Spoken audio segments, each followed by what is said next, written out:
ಮಡಿಕೇರಿಯ ಭಾರತೀಯ ಜನತಾ ಪಾರ್ಟಿಯ ಯುವ ಕಾರ್ಯಕರ್ತ ವಿನಯ್ ಸೋಮಯ್ಯ ಅವರು ಆತ್ಮಹತ್ಯೆಗೆ ಶರಣಾಗಿದ್ದಾರೆ. ಬೆಂಗಳೂರಿನಲ್ಲಿ ನಿನ್ನೆ ದಿನ ಆತ್ಮಹತ್ಯೆಗೆ ಶರಣಾಗಿದ್ದಾರೆ. ಕಾರಣ ಅಲ್ಲಿರ್ತಕ್ಕಂಥ ಶಾಸಕರು ಮತ್ತು ಕಾಂಗ್ರೆಸ್ ಕಾರ್ಯಕರ್ತರ ಕಿರುಕುಳದಿಂದನೇ ಆತ್ಮಹತ್ಯೆ ಮಾಡ್ಕೊಳ್ತಾ ಇದ್ದೇನೆ ಅಂತೇಳಿ ಒಂದು ಡೆತ್ ನೋಟನ್ನು ಕೂಡ ಬರೆದು ಆತ್ಮಹತ್ಯೆಗೆ ಶರಣಾಗಿರ್ತಕ್ಕಂಥದ್ದು ನಿಜವಾಗ್ಲೂ ಕೂಡ ದುರ್ದೈವ, ಬಹಳ ನೋವಿನ ಸಂಗತಿ ಇದು. ನಾನು ರಾಜ್ಯ ಸರ್ಕಾರಕ್ಕೆ ಗೃಹ ಸಚಿವರನ್ನು ಆಗ್ರಹವನ್ನು ಮಾಡ್ತೇನೆ. ಅದು ಯಾಕೋ ಗೊತ್ತಿಲ್ಲ, ಕಾಂಗ್ರೆಸ್ ಸರ್ಕಾರ ಬಂದಾಗಿನಿಂದ ರಾಜ್ಯದಲ್ಲಿ ಬಿಜೆಪಿ ಕಾರ್ಯಕರ್ತರ ಮೇಲೆ ಒಂದು ರೀತಿ ದಬ್ಬಾಳಿಕೆ ನಿರಂತರವಾಗಿ ನಡ್ಕೊಂಡು ಬರ್ತಾ ಇದೆ.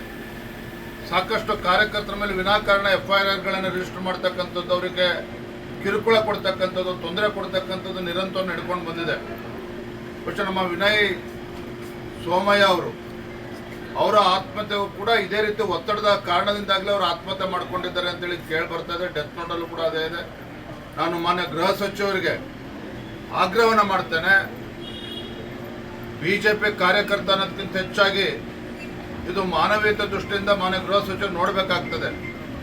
ಇವತ್ತು ಯಾವ ರೀತಿ ಬಿಜೆಪಿ ಕಾರ್ಯಕರ್ತರಿರ್ಬೋದು ಅಥವಾ ಯಾವುದೇ ಜನಸಾಮಾನ್ಯರ ಮೇಲೆ ಯಾವ ರೀತಿ ಇವತ್ತು ನಿಮ್ಮ ಆಡಳಿತಾವಧಿಯಲ್ಲಿ, ಕಾಂಗ್ರೆಸ್ ಸರ್ಕಾರದ ಆಡಳಿತಾವಧಿಯಲ್ಲಿ ಯಾವ ರೀತಿ ತೊಂದರೆ ಅನುಭವಿಸ್ತಾ ಇದ್ದಾರೆ ಅನ್ನೋದಕ್ಕೆ ಇದೊಂದು ಮತ್ತೊಂದು ಉದಾಹರಣೆ.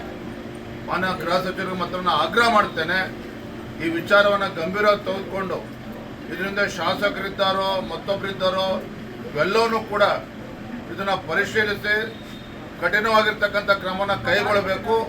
ಎಷ್ಟೇ ದೊಡ್ಡ ವ್ಯಕ್ತಿಗಳಿದ್ದರೂ ಸಹ ಆ ಒಂದು ವಿನಯ್ ಸೋಮಯ್ಯ ಅವರ ಸಾವಿಗೆ ನ್ಯಾಯವನ್ನು ಕೊಡಬೇಕು. ಇಲ್ಲ ಅಂತೇಳಿ ಭಾರತೀಯ ಜನತಾ ಪಾರ್ಟಿ ಇದರ ವಿರುದ್ಧ ಉಗ್ರ ಹೋರಾಟವನ್ನು ಕೂಡ ನಾವು ಮಾಡ್ತೇವೆ. ಹಾಗಾಗಿ ತತ್ಕ್ಷಣ ಎಚ್ಚೆತ್ತುಕೊಂಡು ಮಾನ್ಯ ಗೃಹ ಸಚಿವರು, ರಾಜ್ಯ ಸರ್ಕಾರ ಇದ್ರ ಬಗ್ಗೆ ತುರ್ತಾಗಿ ಕ್ರಮನ ಕೈಗೊಳ್ಳಬೇಕು, ಕಠಿಣವಾದ ಕ್ರಮನ ಕೈಗೊಳ್ಳಬೇಕು. ಮಡಿಕೇರಿಯ ಭಾರತೀಯ ಜನತಾ ಪಾರ್ಟಿಯ ಯುವ ಕಾರ್ಯಕರ್ತ ವಿನಯ್ ಸೋಮಯ್ಯ ಅವರು ಆತ್ಮಹತ್ಯೆಗೆ ಶರಣಾಗಿದ್ದಾರೆ.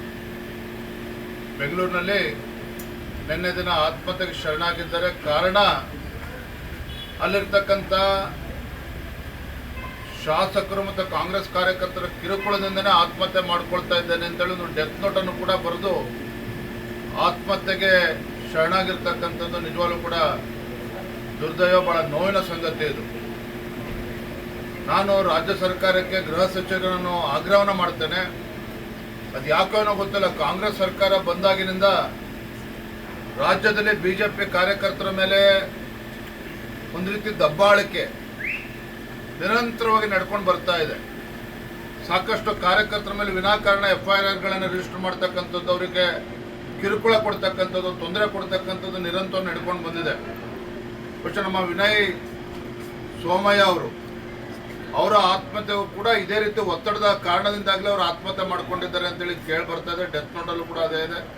ನಾನು ಮಾನ್ಯ ಗೃಹ ಸಚಿವರಿಗೆ ಆಗ್ರಹವನ್ನು ಮಾಡ್ತೇನೆ, ಬಿಜೆಪಿ ಕಾರ್ಯಕರ್ತ ಅನ್ನೋದಕ್ಕಿಂತ ಹೆಚ್ಚಾಗಿ ಇದು ಮಾನವೀಯತೆ ದೃಷ್ಟಿಯಿಂದ ಮಾನ್ಯ ಗೃಹ ಸಚಿವರು ನೋಡಬೇಕಾಗ್ತದೆ. ಇವತ್ತು ಯಾವ ರೀತಿ ಬಿಜೆಪಿ ಕಾರ್ಯಕರ್ತರಿರ್ಬೋದು ಅಥವಾ ಯಾವುದೇ ಜನಸಾಮಾನ್ಯರ ಮೇಲೆ ಯಾವ ರೀತಿ ಇವತ್ತು ನಿಮ್ಮ ಆಡಳಿತಾವಧಿಯಲ್ಲಿ, ಕಾಂಗ್ರೆಸ್ ಸರ್ಕಾರದ ಆಡಳಿತಾವಧಿಯಲ್ಲಿ ಯಾವ ರೀತಿ ತೊಂದರೆ ಅನುಭವಿಸ್ತಾ ಇದ್ದಾರೆ ಅನ್ನೋದಕ್ಕೆ ಇದೊಂದು ಮತ್ತೊಂದು ಉದಾಹರಣೆ. ಮಾನ್ಯ ಗೃಹ ಸಚಿವರಿಗೆ ಮಾತ್ರ ಆಗ್ರಹ ಮಾಡ್ತೇನೆ, ಈ ವಿಚಾರವನ್ನು ಗಂಭೀರವಾಗಿ ತೆಗೆದುಕೊಂಡು ಇದರಿಂದ ಶಾಸಕರಿದ್ದಾರೋ ಮತ್ತೊಬ್ಬರಿದ್ದಾರೋ ಇವೆಲ್ಲವನ್ನೂ ಕೂಡ ಇದನ್ನು ಪರಿಶೀಲಿಸಿ ಕಠಿಣವಾಗಿರ್ತಕ್ಕಂಥ ಕ್ರಮವನ್ನು ಕೈಗೊಳ್ಳಬೇಕು. ಎಷ್ಟೇ ದೊಡ್ಡ ವ್ಯಕ್ತಿಗಳಿದ್ದರೂ ಸಹ ಆ ಒಂದು ವಿನಯ್ ಸೋಮಯ್ಯ ಅವರ ಸಾವಿಗೆ ನ್ಯಾಯವನ್ನು ಕೊಡಬೇಕು. ಇಲ್ಲ ಅಂತೇಳಿ ಭಾರತೀಯ ಜನತಾ ಪಾರ್ಟಿ ಇದರ ವಿರುದ್ಧ ಉಗ್ರ ಹೋರಾಟವನ್ನು ಕೂಡ ನಾವು ಮಾಡ್ತೇವೆ. ಹಾಗಾಗಿ ತತ್ಕ್ಷಣ ಎಚ್ಚೆತ್ತುಕೊಂಡು ಮಾನ್ಯ ಗೃಹ ಸಚಿವರು, ರಾಜ್ಯ ಸರ್ಕಾರ ಇದ್ರ ಬಗ್ಗೆ ತುರ್ತಾಗಿ ಕ್ರಮನ ಕೈಗೊಳ್ಳಬೇಕು, ಕಠಿಣವಾದ ಕ್ರಮನ ಕೈಗೊಳ್ಳಬೇಕು. ಮಡಿಕೇರಿಯ ಭಾರತೀಯ ಜನತಾ ಪಾರ್ಟಿಯ ಯುವ ಕಾರ್ಯಕರ್ತ ವಿನಯ್ ಸೋಮಯ್ಯ ಅವರು ಆತ್ಮಹತ್ಯೆಗೆ ಶರಣಾಗಿದ್ದಾರೆ. ಬೆಂಗಳೂರಿನಲ್ಲಿ ನಿನ್ನೆ ದಿನ ಆತ್ಮಹತ್ಯೆಗೆ ಶರಣಾಗಿದ್ದಾರೆ. ಕಾರಣ ಅಲ್ಲಿರ್ತಕ್ಕಂಥ ಶಾಸಕರು ಮತ್ತು ಕಾಂಗ್ರೆಸ್ ಕಾರ್ಯಕರ್ತರ ಕಿರುಕುಳದಿಂದನೇ ಆತ್ಮಹತ್ಯೆ ಮಾಡ್ಕೊಳ್ತಾ ಇದ್ದೇನೆ ಅಂತೇಳಿ ಒಂದು ಡೆತ್ ನೋಟನ್ನು ಕೂಡ ಬರೆದು ಆತ್ಮಹತ್ಯೆಗೆ ಶರಣಾಗಿರ್ತಕ್ಕಂಥದ್ದು ನಿಜವಾಗ್ಲೂ ಕೂಡ ದುರ್ದೈವ, ಬಹಳ ನೋವಿನ ಸಂಗತಿ ಇದು. ನಾನು ರಾಜ್ಯ ಸರ್ಕಾರಕ್ಕೆ ಗೃಹ ಸಚಿವರನ್ನು ಆಗ್ರಹವನ್ನು ಮಾಡ್ತೇನೆ. ಅದು ಯಾಕೋ ಗೊತ್ತಿಲ್ಲ, ಕಾಂಗ್ರೆಸ್ ಸರ್ಕಾರ ಬಂದಾಗಿನಿಂದ ರಾಜ್ಯದಲ್ಲಿ ಬಿಜೆಪಿ ಕಾರ್ಯಕರ್ತರ ಮೇಲೆ ಒಂದು ರೀತಿ ದಬ್ಬಾಳಿಕೆ ನಿರಂತರವಾಗಿ ನಡ್ಕೊಂಡು ಬರ್ತಾ ಇದೆ. ಸಾಕಷ್ಟು ಕಾರ್ಯಕರ್ತರ ಮೇಲೆ ವಿನಾಕಾರಣ FIRಗಳನ್ನು ರಿಜಿಸ್ಟರ್ ಮಾಡ್ತಕ್ಕಂಥದ್ದು, ಅವರಿಗೆ ಕಿರುಕುಳ ಕೊಡ್ತಕ್ಕಂಥದ್ದು, ತೊಂದರೆ ಕೊಡ್ತಕ್ಕಂಥದ್ದು ನಿರಂತರ ನಡ್ಕೊಂಡು ಬಂದಿದೆ. ಬಹುಶಃ ನಮ್ಮ ವಿನಯ್ ಸೋಮಯ್ಯ ಅವರ ಆತ್ಮಹತ್ಯೆಗೂ ಕೂಡ ಇದೇ ರೀತಿ ಒತ್ತಡದ ಕಾರಣದಿಂದಾಗಲೇ ಅವರು ಆತ್ಮಹತ್ಯೆ ಮಾಡ್ಕೊಂಡಿದ್ದಾರೆ ಅಂತೇಳಿ ಕೇಳಿ ಬರ್ತಾ ಇದೆ. ಡೆತ್ ನೋಟಲ್ಲೂ ಕೂಡ ಅದೇ ಇದೆ. ನಾನು ಮಾನ್ಯ ಗೃಹ ಸಚಿವರಿಗೆ ಆಗ್ರಹವನ್ನು ಮಾಡ್ತೇನೆ. ಬಿಜೆಪಿ ಕಾರ್ಯಕರ್ತ ಅನ್ನೋದಕ್ಕಿಂತ ಹೆಚ್ಚಾಗಿ ಇದು ಮಾನವೀಯತೆ ದೃಷ್ಟಿಯಿಂದ ಮಾನ್ಯ ಗೃಹ ಸಚಿವರು ನೋಡಬೇಕಾಗ್ತದೆ. ಇವತ್ತು ಯಾವ ರೀತಿ ಬಿಜೆಪಿ ಕಾರ್ಯಕರ್ತರಿರ್ಬೋದು ಅಥವಾ ಯಾವುದೇ ಜನಸಾಮಾನ್ಯರ ಮೇಲೆ ಯಾವ ರೀತಿ ಇವತ್ತು ನಿಮ್ಮ ಆಡಳಿತ ಅವಧಿಯಲ್ಲಿ, ಕಾಂಗ್ರೆಸ್ ಸರ್ಕಾರದ ಆಡಳಿತ ಅವಧಿಯಲ್ಲಿ ಯಾವ ರೀತಿ ತೊಂದರೆ ಅನುಭವಿಸ್ತಾ ಇದ್ದಾರೆ ಅನ್ನೋದಕ್ಕೆ ಇದೊಂದು ಮತ್ತೊಂದು ಉದಾಹರಣೆ. ಮಾನ್ಯ ಗೃಹ ಸಚಿವರಿಗೆ ಮಾತ್ರ ನಾನು ಆಗ್ರಹ ಮಾಡ್ತೇನೆ, ಈ ವಿಚಾರವನ್ನು ಗಂಭೀರವಾಗಿ ತೆಗೆದುಕೊಂಡು ಇದರಿಂದ ಶಾಸಕರಿದ್ದಾರೋ ಮತ್ತೊಬ್ಬರಿದ್ದಾರೋ ಇವೆಲ್ಲವನ್ನೂ ಕೂಡ ಇದನ್ನು ಪರಿಶೀಲಿಸಿ ಕಠಿಣವಾಗಿರ್ತಕ್ಕಂಥ ಕ್ರಮವನ್ನು ಕೈಗೊಳ್ಳಬೇಕು. ಎಷ್ಟೇ ದೊಡ್ಡ ವ್ಯಕ್ತಿಗಳಿದ್ದರೂ ಸಹ ಆ ಒಂದು ವಿನಯ್ ಸೋಮಯ್ಯ ಅವರ ಸಾವಿಗೆ ನ್ಯಾಯವನ್ನು ಕೊಡಬೇಕು. ಇಲ್ಲ ಅಂತೇಳಿ ಭಾರತೀಯ ಜನತಾ ಪಾರ್ಟಿ ಇದರ ವಿರುದ್ಧ ಉಗ್ರ ಹೋರಾಟವನ್ನು ಕೂಡ ನಾವು ಮಾಡ್ತೇವೆ.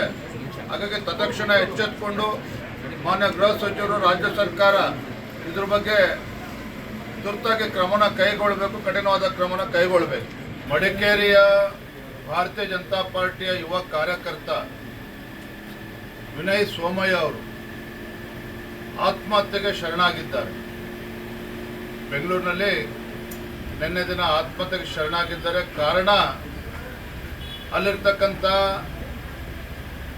ಶಾಸಕರು ಮತ್ತು ಕಾಂಗ್ರೆಸ್ ಕಾರ್ಯಕರ್ತರ ಕಿರುಕುಳದಿಂದನೇ ಆತ್ಮಹತ್ಯೆ ಮಾಡ್ಕೊಳ್ತಾ ಇದ್ದೇನೆ ಅಂತೇಳಿ ಒಂದು ಡೆತ್ ನೋಟನ್ನು ಕೂಡ ಬರೆದು ಆತ್ಮಹತ್ಯೆಗೆ ಶರಣಾಗಿರ್ತಕ್ಕಂಥದ್ದು ನಿಜವಾಗ್ಲೂ ಕೂಡ ದುರ್ದೈವ, ಬಹಳ ನೋವಿನ ಸಂಗತಿ ಇದು.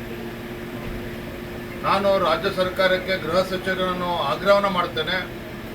ಅದು ಯಾಕೋ ಗೊತ್ತಿಲ್ಲ, ಕಾಂಗ್ರೆಸ್ ಸರ್ಕಾರ ಬಂದಾಗಿನಿಂದ ರಾಜ್ಯದಲ್ಲಿ ಬಿಜೆಪಿ ಕಾರ್ಯಕರ್ತರ ಮೇಲೆ ಒಂದು ರೀತಿ ದಬ್ಬಾಳಿಕೆ ನಿರಂತರವಾಗಿ ನಡ್ಕೊಂಡು ಬರ್ತಾ ಇದೆ. ಸಾಕಷ್ಟು ಕಾರ್ಯಕರ್ತರ ಮೇಲೆ ವಿನಾಕಾರಣ FIRಗಳನ್ನು ರಿಜಿಸ್ಟರ್ ಮಾಡ್ತಕ್ಕಂಥದ್ದು, ಅವರಿಗೆ ಕಿರುಕುಳ ಕೊಡ್ತಕ್ಕಂಥದ್ದು, ತೊಂದರೆ ಕೊಡ್ತಕ್ಕಂಥದ್ದು ನಿರಂತರ ನಡ್ಕೊಂಡು ಬಂದಿದೆ. ಬಹುಶಃ ನಮ್ಮ ವಿನಯ್ ಸೋಮಯ್ಯ ಅವರ ಆತ್ಮಹತ್ಯೆಗೂ ಕೂಡ ಇದೇ ರೀತಿ ಒತ್ತಡದ ಕಾರಣದಿಂದಾಗಲೇ ಅವರು ಆತ್ಮಹತ್ಯೆ ಮಾಡ್ಕೊಂಡಿದ್ದಾರೆ ಅಂತೇಳಿ ಕೇಳಿ ಬರ್ತಾ ಇದೆ. ಡೆತ್ ನೋಟಲ್ಲೂ ಕೂಡ ಅದೇ ಇದೆ. ನಾನು ಮಾನ್ಯ ಗೃಹ ಸಚಿವರಿಗೆ ಆಗ್ರಹವನ್ನು ಮಾಡ್ತೇನೆ.